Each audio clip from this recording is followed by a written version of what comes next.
Alright, hello everyone and welcome back to my channel. So today I'm about to be getting into the nitty gritty, okay, of organization. So today I'm actually going to talk about how to organize via spreadsheet. So I use Google Sheets. You can also use Microsoft Excel, but Google Sheets is free and you can pretty much use it anywhere, like on any type of device, as long as you have a Gmail account. So all you need is a Gmail account, which is free to make, and most of you probably already know that, but just in case you don't, just want to let you know. So anywho, here is an overview of my spreadsheet. So well, I obviously have a couple of different tabs here. So I've got overviews, scholarships, received financial aid, college comparisons, summer programs that I wanted to apply to, honors colleges, or like honors programs within colleges that I wanted to apply to, and then the rankings based on what college did I want to go to. So I'm not going to go through all of this because it's going to take forever and the video would be super long if I did that. So I'm going to go tab by tab. So today I'm going to be talking about how to organize for college, like all the colleges that you're applying to and things like that. So as you can see, I applied to 15 schools. So yeah, I applied to quite a bit because I really didn't know where I wanted to go. So I was like, okay, I'm going to apply to some really tough schools to get into which are like the top 3 here. Those are the toughest schools that I applied to. And then I'm going to apply to some match schools, so schools where like my SAT score GPA was kind of like aligned with the students who got into those schools, and then a bunch of safety schools. So I really didn't know where I wanted to go, so I was like, okay, I'm gonna apply to a lot of safety schools, might go to a match school, might, if I get into a read school, maybe I'll go there, I don't know. So anywho, for organization, I feel like my spreadsheet was pretty good for me. Like, I like to see everything laid out. Now if you know what you have to do, then you might not need like all the columns that I have, but the main ones that are the most important, I'm going to go through those. So the first column that you want to have is college. So you want to name all the colleges in this row that you're applying to. So that could be, 2 colleges, or it could be 15 or more. So anywho, you just want to name all the ones that you for sure want to apply to. So the next one that I would do, and I didn't do this, but if you haven't applied yet, I would put like in this row, oops, that was an accident. Anywho, I would put like in a row next to it. So you go like insert one right, and so it would give you another column. So I'll just do it white, but anywho, I would do application fee. So how much is it going to cost you to apply to go to this school? So I don't remember what the price was for Harvard or Princeton or any of that, but I think most of the time it's going to be like the highest is going to be $75. So I would add that in there just so you know how much you're going to have to pay. And then down here you could do a total, and so you could do sum of, and then this row here. So it's not very complicated to do that. Hold up, I messed up somewhere. Let me go back. But some of B1 through 18, 17. Okay, there we go. So anywho, if you put like however much it costs to apply to each of these schools, and then it's going to tell you how much. So that's a pretty easy formula to use. Now, of course, you don't have to do all that if you don't want to. You can manually add it if you're not very good with like Excel or Sheets or anything like that. But that'll help you to see, okay, this is how much I'm going to have to pay. I need to make sure I have this amount of money whenever I'm applying to schools. So that's one thing to do. The next row that I had was application type.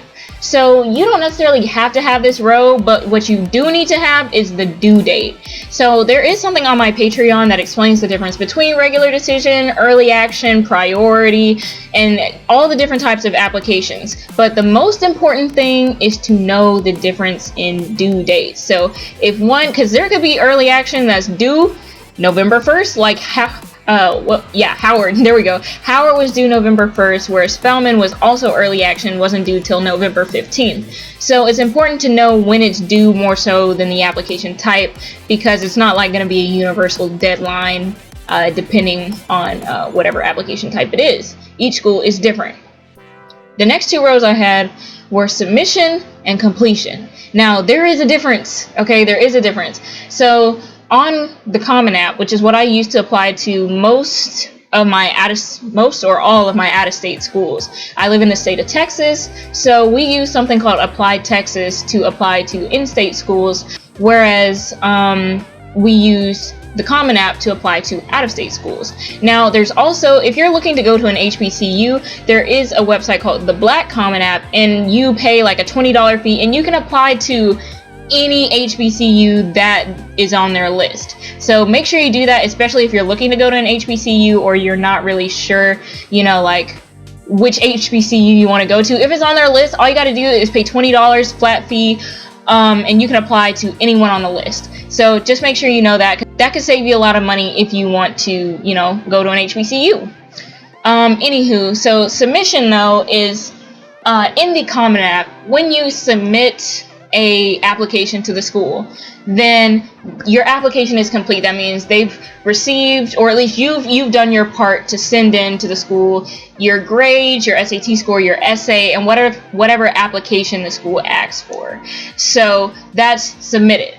Now, completed, you only make a row for completed and say whether it's done or not if you submitted all other documents. So the things that don't go through the Common Application are transcripts, SAT and ACT scores, and things that have to be mailed in, like letters of recommendation. Now, the Common App does have a spot where you can send letters of recommendation into it, like virtually, but if you prefer to mail it in, make sure you give your teachers enough time, or whoever you're asking, your recommenders, enough time to mail it in if that's what you prefer to do. But some schools also don't let you do it virtually. You have to mail it in. So if that's the case, then you're going to have to mail it, and that's going to take longer, and you can't do that through the Common App. Meaning, if the school says you need 2 letters of recommendation and they have to be mailed in, then you got to make sure you do that, and that means your application is not going to be complete without those 2 letters, just because you submitted the standard application through the Common App. So make sure you do know the difference between submitted and completed. I had those 2 rows to make sure I knew, like, okay, I submitted my Common Application, or I submitted my Applied Texas, but I haven't sent them my transcript or my SAT score. So once I do that, then I would press completed, and then I know, okay, move on to the next school. But anywho, I would also write the date that I submitted it, so I can always go back either in my email or in the Common App and just have a receipt of when I should be looking for information. So if they say they're going to get back to me within like 4 weeks, then I need to know, okay, when did I submit this? It's October 29th I sent this. Okay, so it's been only 3 weeks. Okay, so I shouldn't be concerned or anything because it hasn't even been enough time. So anywho, that just kind of helps you to keep track of what you're submitting. The next thing I had was financial aid. So this was a newer column that I added later, and so that's why it's not fully filled in. But some schools will say you have to turn in your FAFSA by a certain date, by a certain time, and that will mean if you don't turn it in by that time, you won't be You won't be looked at for scholarships. They won't consider you for scholarships or for financial aid, and so you have to turn in your FAFSA if you want to even be considered for some of that grants and scholarships and stuff like that. So make sure you have that in. Do your FAFSA as soon as you possibly can. I know you can't always like do it the day that it becomes available, which is October 1st, but just make sure that you do it as early as you possibly can so that you don't necessarily have to worry about when it's due, because you're like, oh, well, I get it pretty soon after it came out, so the school shouldn't say, oh, you have to have it in by this date. So anywho, I digress.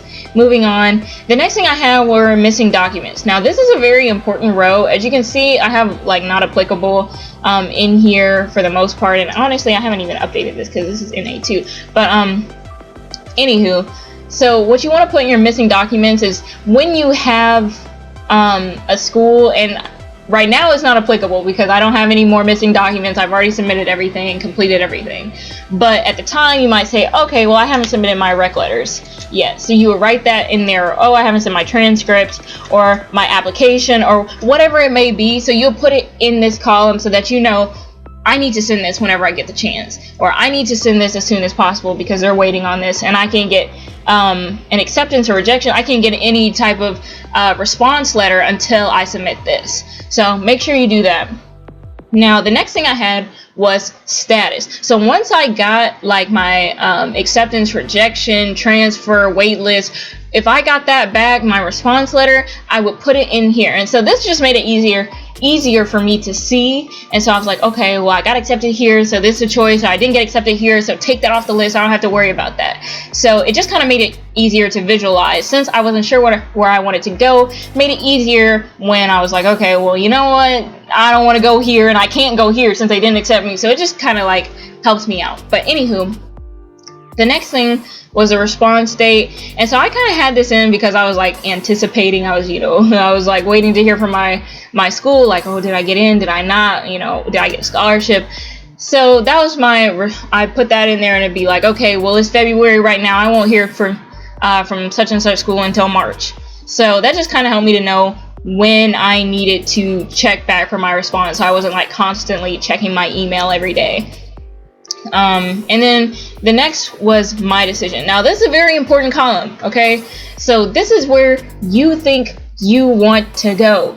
This is like, okay, well, if I got in here, oh, it's right here. If I got in, would I go? But anywho, so you just have to think about that yourself. So you can do this without knowing whether you've been accepted or not. So if you just have your list and you haven't heard back from any school yet, you could say, well, if I got accepted, assuming I got accepted, would I even want to go?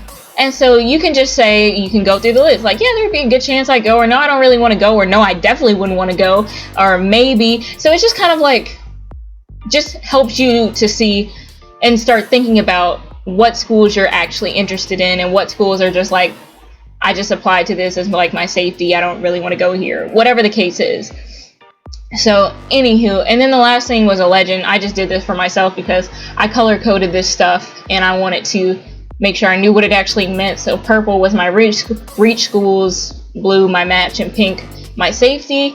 And then also in the college column, you want to make sure that you link either your application portal after they send it to you, because they should send you something a few weeks after so that you can get into your student portal and check your application status. And then also, or if you don't have that, you can link to their website. So whenever it's time to go, all you got to do, like, let's see, you just go straight to this, and it's going to take me straight to my student portal.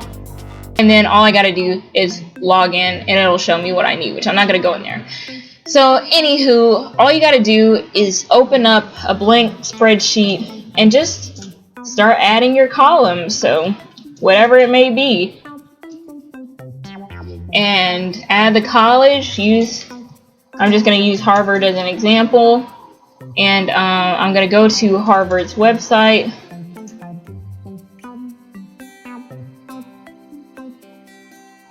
and then I'm going to copy the website link, and I'm going to go to insert.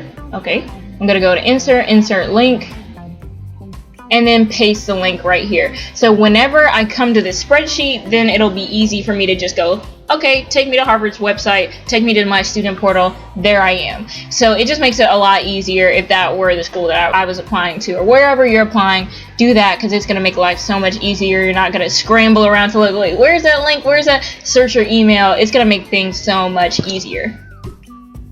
Thank y'all so much for watching. I can't wait to see y'all in the next video. Do remember that I have a Patreon. It is www.patreon.com/MissCree. Be sure to check it out because I do have some helpful information on there already about how to build a resume and the different types of applications like I mentioned before, as well as how to avoid scholarship scams. And I'm going to continue posting different things on there, so be sure to check that out. I will keep it updated, and I hope to see y'all in the next video.